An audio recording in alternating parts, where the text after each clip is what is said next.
Hello my dear students, welcome to Magnet Brains. This is your teacher शिल्पी तिवारी और आज हम करेंगे वर्कशीट ऑफ टॉपिक आवर अर्थ.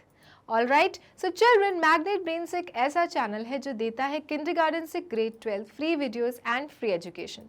साथ ही साथ मैग्नेट ब्रेन्स में आपको मिलती हैं बुक्स और ई बुक्स, वो भी आपको किंडरगार्टन से ग्रेड 12 के लिए. और अगर आपको इनकी बुक्स के फ़ायदे उठाने हैं तो हर एक बुक्स जो हैं वो डिफरेंट कैटेगरीज में डिवाइडेड है. जैसे वर्कशीट की बुक्स अलग हैं, सैम्पल पेपर सॉल्यूशंस की बुक अलग है. तो इस तरह से आप अलग अलग कैटेगरीज की बुक्स का फ़ायदा उठा सकते हैं और अपनी प्रिपरेशन कर सकते हैं एग्ज़ाम्स की. सो चिल्ड्रन, अगर आपको हमारी बुक्स या ई बुक्स को अवेल करना है तो क्या करना है कि इस वीडियो के नीचे में आपको फॉर्म का लिंक डिस्क्रिप्शन रहेगा, उसको क्लिक करके फॉर्म को भरना है और हम तक भेजना है. Our team of Magnet Brains will contact you soon. So let's start the topic Our Earth. So इससे पहले अगर आपको चैप्टर पढ़ना है आवर अर्थ का तो आपको जाना है क्लास 1 जीके की प्लेलिस्ट में और आवर अर्थ के बारे में सब कुछ पढ़ डालना है, क्योंकि जब तक आप चैप्टर नहीं पढ़ेंगे तब तक कैसे वर्कशीट सॉल्व करेंगे. एम आई राइट और am I right? So yes children, let's start the worksheet of our earth. And दो स्टूडेंट्स जिन्होंने नहीं देखा है वीडियो पहले अर्थ का, वो जाके देखिए, पढ़िए और फिर आ जाइए मेरे पास और let's do the exercise of topic our earth. Okay, तो फर्स्ट एक्सरसाइज क्या है प्लैनेट अपने अर्थ की? Complete each statement by writing the correct word in the box. Children, आपको हर ये स्टेटमेंट को फिल करना है सही उत्तर से, सही आंसर से जो ऑप्शंस में यहाँ पर दिए हुए हैं. आपके पास में तो हेल्प बॉक्स है स्टूडेंट्स, आपको इन हेल्प बॉक्स के आंसर्स को यूज करना है और इन फिल इन द ब्लैंक्स में आंसर्स फिल करना है. Choose your answer from the word bank below. आपको आंसर्स को चूज करना है और सही आंसर होना चाहिए, गलत आंसर नहीं चूज करना है कि आप बोलो कि टीचर ने तो कहा था कि बॉक्स में से आंसर चूज करके डाल दो. कुछ ऐसा वैसा नहीं ऑप्शन फिक्स करना है भाई, हमें सही आंसर फिक्स करना है. तभी तो आई एम सेइंग कि पहले आप इस चैप्टर को अच्छे से समझ लीजिए और फिर ये एक्सरसाइज को सॉल्व करिए, तब तो मजे आएंगे ना मार्क्स लाने में, right? Okay, let's start and let's do the first question. Dash are the natural features of the earth's surface. Children, earth surface के नेचुरल फीचर्स को क्या कहते हैं? भाई ये तो पता ही है आपको कि हमारे अर्थ में ही लाइफ पॉसिबल है, और वो इसलिए पॉसिबल है क्योंकि हमारे अर्थ के पास वो सारी चीज़ें प्रेजेंट हैं जो हमारी लाइफ को क्या बनाती हैं, सही बनाती हैं और लाइफ को पॉसिबल बनाती हैं. सो ये सारे जो रिसोर्सेज हैं अर्थ के पास में वो तो नेचुरली आए हुए हैं, किसी ने बनाए नहीं है, मैन मेड तो नहीं है कि ह्यूमंस ने बनाए थे. ये सब तो अपने आप हैं, जैसे नदी, नाले, पहाड़, पर्वत, राइट? तो चिल्ड्रन, ये जो नेचुरल रिसोर्सेज हैं जो हमेशा से हमारे इस धरती में थे, हमारे अर्थ में थे, ये जो रिसोर्सेज होते हैं जो नेचुरली हमें दिए गए हैं, इन्हें हम क्या कहते हैं? What do we call them? Okay, so children, dash are the natural features of the earth surface. Earth की धरती के लिए जो नेचुरल फीचर्स दिए गए हैं उनको हम क्या कहते हैं? So children, we call them landforms. What do we call? We call them landforms. भाई अब आप खुद देखो, आप में से कितने बच्चे होंगे जो प्लेन सरफेस पे रहते हैं, जहाँ पे कोई पहाड़, हिली एरियाज नहीं है. कुछ जो बच्चे हैं वो पहाड़ों वाले एरियाज में रहते हैं, कुछ जो बच्चे हैं वो प्लेट्यूज वाले एरिया में रहते हैं, कुछ बच्चे होते हैं वो पहाड़ और बहुत ऊंचे वाले पहाड़ों के बीच में रहते हैं. तो ये सारे जो लैंड के सरफेस हैं, अर्थ का जो सरफेस है, उन्हें अगर एक ग्रुप में बोला जाए तो हम क्या कह के बोलेंगे? We will call them land forms. जैसे कि प्लेन एरिया, प्लेटू एरियाज हो गया, माउंटेन, हिली एरियाज हो गया, ये सब कौन से नेचुरल फॉर्म्स कहलाएगा चिल्ड्रन? लैंड फॉर्म्स जो हमें नेचुरली मिली हुई हैं, प्रकृति ने हमें दी हैं। सो इन्हें हम कहते हैं land forms. So land forms are the natural features of the earth surface. Earth surface से हमेशा से अर्थ सरफेस में रही हैं ये चीजें, हमारे से पहले भी और शायद हमारे बाद भी। क्लियर? ओके।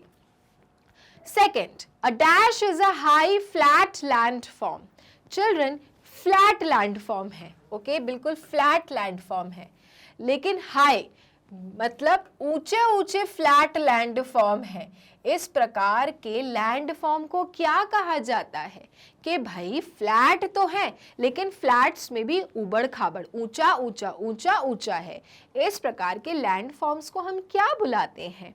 तो अगर आप ऑप्शंस देखोगे तो आपको पता चलेगा that this high land forms are known as plateaus. What? Plateaus. तो we will write down a plateau is a high flat land form। ऊंचा भी होता है और फिर समतल हो जाता है, फ्लैट फिर ऊंचा होता है और फिर फ्लैट हो जाता है। ठीक है, तो इस प्रकार के एरियाज को हम कहते हैं प्लैट्यू एरियाज। तो अगर कभी आप जाओ और ऐसे एरियाज देखो तो आप बोला करो ओ ये तो प्लैट्यू है, क्योंकि यहाँ तो ऊंचा भी हो रहा है फ्लैट भी हो रहा है। So a plateau is a high flat land form. Second, third, dash is the low place between mountains and hills. So let me draw this again. मान लीजिए चिल्ड्रन, अपने पास माउंटेन्स है और अपने पास हिल्स है, ठीक है, और बीच का जो ये लो लैंड एरिया है यहाँ पे बसाहट है, माने इस प्रकार के एरियाज में लोग रहने लगते हैं घर बनाने लगते हैं, नदी बहने लगती है, खेती बाड़ी करने लगते हैं। बट ऐसे लो लैंड एरियाज को पहाड़ों के बीच में क्या कहा जाता है? So children, valley is the low place between mountains and hills. पहाड़ों के बीच में अगर एक कोई लो प्लेस है, निचला हिस्सा है, उस एरिया को हम कहते हैं वैली। ठीक कि भाई इधर से भी पहाड़ों से घिरी है, इधर से भी पहाड़ों से घिरी है और बीच में लोगों ने रहना स्टार्ट कर दिया, ऐसे एरिया को कहा जाता है valley. Next, a land form that has steep sides and a pointed top is called. एक लैंड फॉर्म जिसके स्टीप साइड्स होते हैं और पॉइंटेड होता है ऊपर का हिस्सा, ओके, इस प्रकार के लैंड फॉर्म को क्या कहा जाता है? सो चिल्ड्रन, जिसके स्टीप साइड्स होते हैं मतलब नुकीले कॉर्नर्स होते हैं और पॉइंटेड टॉप होता है, इसे हम कहते हैं माउंटेन। क्या कहते हैं? माउंटेन। माउंटेन होने के लिए उसका जो ऊपरी हिस्सा है it should be very very pointed children. अगर तीखा है लाइक हिमालयस तो क्या है? वो माउंटेन है, और अगर तीखा नहीं है तो क्या है? हिल्स है। ठीक है, next, a dash is high but not as high as a mountain. अब एक चीज है जो ऊंची तो है बट माउंटेन से ऊंची नहीं है, मतलब ऊंची तो है बट माउंटेन जितनी ऊंची नहीं है, तो इसको हम क्या कहते हैं? तो yes children, you are right, इसे हम कहते हैं hill. A hill is high but not as high as a mountain. Hills जो होते हैं, पहाड़ छोटे छोटे, वो ऊंचे तो होते हैं लेकिन शिखर पर्वतों की तरह ऊंचे नहीं होते हैं और इसलिए उन्हें हम हिल बुलाते हैं। ऑलराइट, तो इस तरह के लैंड फॉर्म्स आपको समझना है जो कि नेचुरली हमें दिए गए हैं, जिन्हें हम different different types of land forms कहते हैं। Next question, match each picture to its name. आपको हर पिक्चर को उनके नाम से क्या करना है? मैच करना है। तो ये तो बहुत ही आसान सा काम है जो आप कर सकते हैं। तो पहला जो पिक्चर है उसमें मुझे एक पतली सी नदी के पानी की धारा दिख रही है, ये क्या है? सो चिल्ड्रन, जब नदी के पानी की आपको एक धारा दिखे लेकिन वो नदी जैसी बड़ी धारा ना हो, तो इस प्रकार के एरिया को हम कहते हैं stream. What do we call? Stream, because the flow of water is not that big like river. River जैसा पानी तो बह रहा है लेकिन इसकी धारा नदी की तरह नहीं है, छोटी है धारा, पतली सी नदी से कहीं से कट गई होगी. तो इस प्रकार के एरियाज को हम कहते हैं स्ट्रीम. तो हम यहाँ पे इसे स्ट्रीम से मैच करेंगे. ओके, नेक्स्ट में हम देख सकते हैं कि ये जो नदी की जो धारा की बात हो रही थी वो अब बड़ी हो गई है. तो अब यही तो बात है कि जब छोटी है तो स्ट्रीम बुलाया जाता है, जब बड़ी हो जाए ये पानी का ये पूरा धारा तो क्या कहलाएगा? Yes, you are right. It will be known as river. जैसे Ganga river, Yamuna river, Narmada river. कितनी धाराएं बड़ी बड़ी होती हैं कि नहीं होती हैं? Okay, next. ये क्या है चिल्ड्रन? ये तो मुझे दिख रहा है कि खूब बड़ा सा एक पानी का क्या है, एक अच्छा खासा पानी यहाँ पे कलेक्टेड फॉर्म में है और काफी महीनों सालों और बहुत टाइम से है. तो चिल्ड्रन, इस प्रकार के बड़े से पूरे स्टोरेज ऑफ वाटर को क्या कहते हैं? सो इसे हम कहते हैं लेक. क्या कहते हैं? लेक, जो कि नदी जितना बड़ा तो नहीं होता लेकिन उतना छोटा भी नहीं होता. So this area is known as lake. तो हम इसे लेक से मैच करेंगे. ठीक है, आगे बढ़ते हैं. ये क्या है? छोटा सा पानी का पूल है, बहुत सुंदर सुंदर फ्लावर्स लगे हैं, ट्रीज बने हैं. इतने सुंदर से जगह को हम क्या कहते हैं? सो इतनी सुंदर से जगह को जहाँ पे पानी का सेक्शन बहुत छोटू सा होता है और आसपास अच्छी सीन्स होते हैं, कलरफुल फ्लावर्स होते हैं, बैठ सकते हो आप. इस प्रकार के एरियाज को हम कहते हैं पॉन्ड, जिसमें आपको डक काफी बार दिख जाएंगी. ओके, डक काफी बार तैरती हुई दिखेंगी पॉन्ड्स में. Okay, next. दिस पिक्चर जहाँ पे इट्स ऑल ग्रीनरी बट यहाँ पे थोड़ा सा ना गिलगिला सा है, माने पानी है, मॉइस्चर है. ऐसे एरिया को क्या कहते हैं? भाई पानी, नदी वदी तो नहीं बह रही यहाँ पे, तालाब भी नहीं है, पॉन्ड भी नहीं है, तो ये क्या है? थोड़ा गिलगिला सा, मिट्टी सा, और जाओ तो धंसने लगोगे, पैर धंसने लगेंगे. ऐसे एरिया को क्या कहा जाता है? सो चिल्ड्रन, ऐसे एरियाज को कहा जाता है वेटलैंड.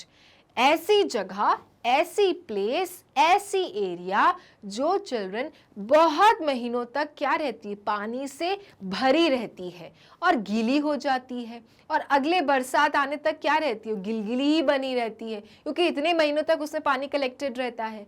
तो ऐसे एरियाज को हम कहते हैं वेटलैंड एरियाज. क्या कहते हैं? वेटलैंड. क्योंकि पानी का कोई यहाँ पे स्ट्रीम नहीं है, पानी वानी यहाँ पे कोई, यहाँ पे आपको साइन नहीं दिख रहा होने का, लेकिन स्टिल ये एरिया जो है वो काफी क्या है? मॉइस्चर्ड है, गीला सा है. जाओगे तो आपको ऐसे पैर आपके घुसेंगे अंदर. तो ऐसे एरियाज को हम कहते हैं वेटलैंड. क्या कहते हैं? Wetland. Good. Next one. Next वाली पिक्चर का पानी तो बहुत गहरा दिख रहा है और बड़ी बड़ी लहरें उठ रही हैं. तो ऐसा तो बहुत बड़े पानी के सेक्शन में ही पॉसिबल है, सोर्स में ही पॉसिबल है. So definitely it is some ocean, right? It is an ocean like Indian Ocean, Pacific Ocean, Arctic Ocean, Atlantic Ocean, right? Next. ये कौन सा एरिया है जहाँ पे लग रहा है कि अभी अभी बरसात हुई थी और पानी से ये एरिया इतना क्या हो गया है? भर गया है. कुछ दिन के बाद जब तेज धूप निकलेगी तो ये सूख जाएगा. इस प्रकार के एरियाज को क्या कहा जाता है? इस प्रकार के एरियाज को कहते हैं स्टूडेंट्स पडल, जिसमें आप जाके नाव अपनी चलाते हो और छप करके खेलते हो. ऐसी जगह जहाँ पे कुछ पानी के बरसात के कारण, बारिश के कारण, तेज बारिश के कारण कुछ एरिया कुछ दिन के लिए बरसाती पानी से भर जाता है, उस एरिया को वी कॉल अ पडल. Okay, so children, stream, river, lake, pond, wetland, ocean and a puddle. Different sources of water, right? Okay. Now, read the description and guess the season. Check off the correct answer. अब आपको children क्या है, इसको पढ़ के ये बताना है कि कौन सा सीजन है. भाई वो स्प्रिंग सीजन है कि वो समर सीजन है. So let's read out the hint. This season has the longest days. लंबे लंबे दिन होते हैं. It is hot. Everything is green. गरम होता है लेकिन हर जगह हरियाली ही हरियाली नजर आती है और दिन होते हैं लंबे लंबे चिल्ड्रन. तो ऐसे सीजन को हम क्या कहते हैं? स्प्रिंग सीजन कहते हैं कि समर सीजन कहते हैं? सो चिल्ड्रन, दिन सीजन के पास दिन लंबे हैं, गरम भी है और ग्रीन भी है.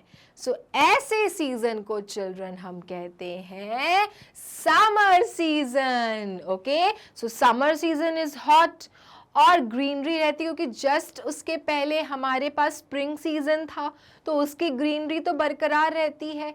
एंड चिल्ड्रन, दिन बहुत लंबे लंबे होते हैं.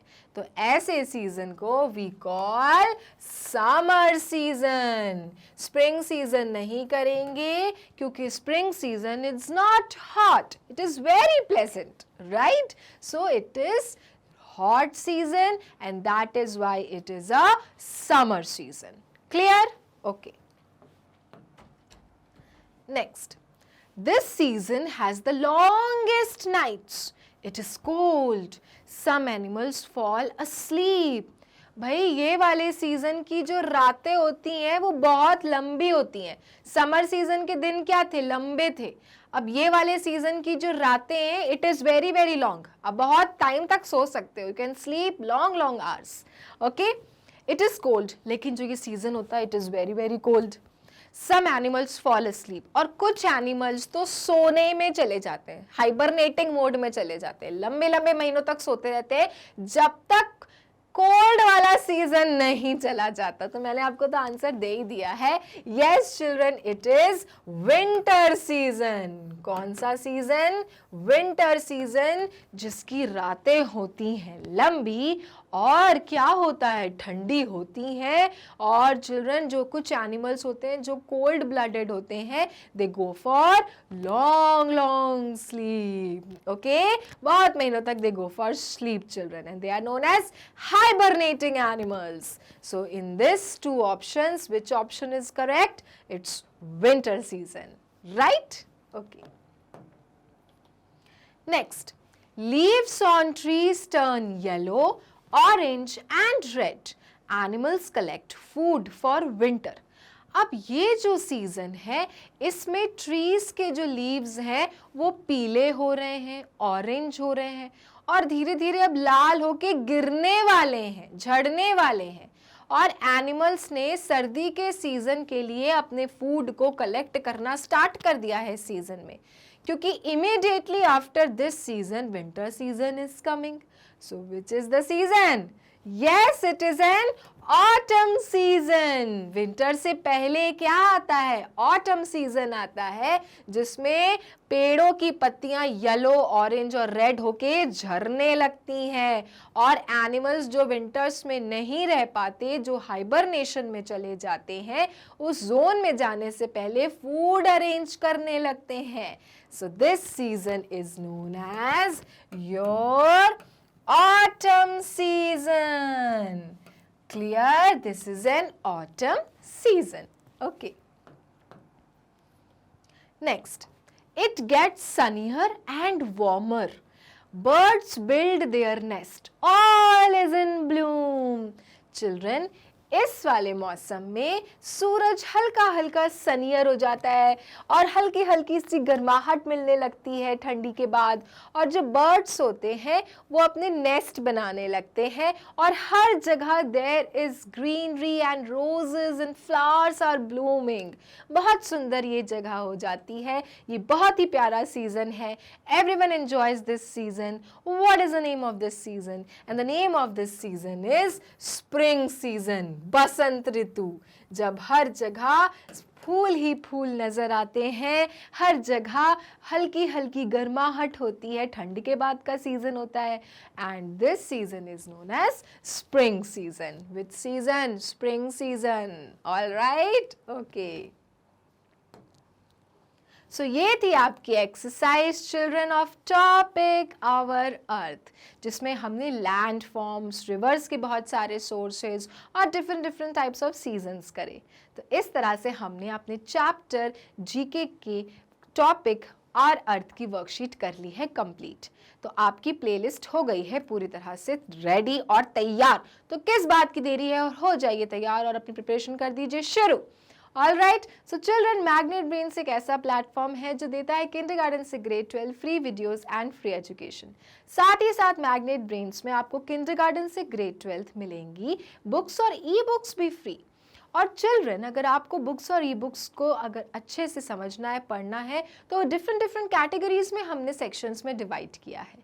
तो अगर आपको चाहिए बुक्स और आपको ई बुक्स में समझना है, तो आपको हमारे इस वीडियो के नीचे लिंक डिस्क्रिप्शन में आपको हमारे फॉर्म को फिलअप करना है और हमको भेजना है। हमारी टीम आपको कांटेक्ट कर लेगी स्टूडेंट्स। तो चिल्ड्रन, बने रहना मैग्नेट ब्रेन्स के साथ। नेक्स्ट क्लास में हम next worksheet of GK class 1 में मिलेंगे। तब तक के लिए ध्यान रखिए, ख्याल रखिए और पढ़ते रहिए। Bye bye.